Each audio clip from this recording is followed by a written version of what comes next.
À Shanghai, un hôpital utilise un nouveau système permettant de réaliser des examens médicaux plus rapidement et plus facilement.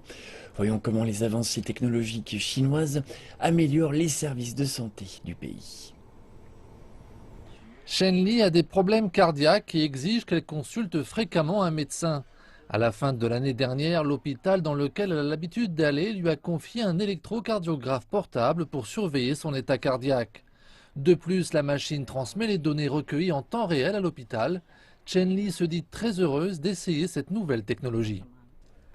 Mon travail me prend beaucoup de temps, il est stressant. Je souffre donc d'arythmie cardiaque. Avant, quand ça se produisait, je devais quitter mon travail, aller à l'hôpital et attendre.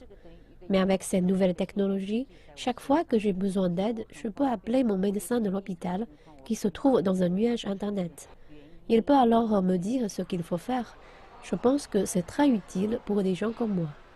L'hôpital du nuage dont parle Chenli est l'un des premiers hôpitaux de Shanghai à avoir adopté des fonctions de surveillance à distance pour ses patients. Non seulement il reçoit des données en direct, mais une équipe de médecins est disponible en ligne pour répondre aux questions des patients en cas de problème. Nous avons établi une analyse globale des données pour nos patients. Toute leur information est là et nous faisons des recherches pour tenter de trouver les tendances de l'incidence de diverses maladies cardiaques, en particulier celle de l'arythmie cardiaque. Zheng Rongshao précise que le système est encore assez limité, qu'il n'est aujourd'hui utilisé que par une cinquantaine de patients, mais des projets sont déjà sur pied pour l'étendre. Le coût ne sera pas négligeable. Le système lui-même est soutenu par le gouvernement à hauteur de 20 millions de yuan. Ce soutien permet certes à l'hôpital de proposer aux patients à des prix raisonnables l'équipement à la location, mais un problème persiste. Le plus gros problème est que les honoraires des patients ne sont pas encore compris dans l'assurance santé.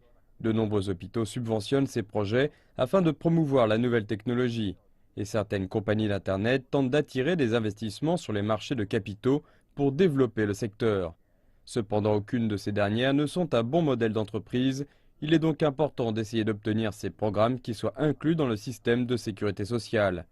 Si vous jetez un coup d'œil sur le marché des États-Unis, vous constaterez que beaucoup de ces traitements à distance font déjà partie du programme national de santé. Ainsi, leur marché est beaucoup plus grand que celui de la Chine.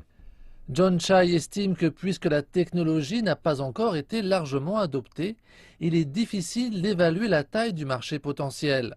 Il espère malgré tout que le pouvoir politique soutiendra cette technologie en résolvant les problèmes tels que les paiements des régimes d'assurance.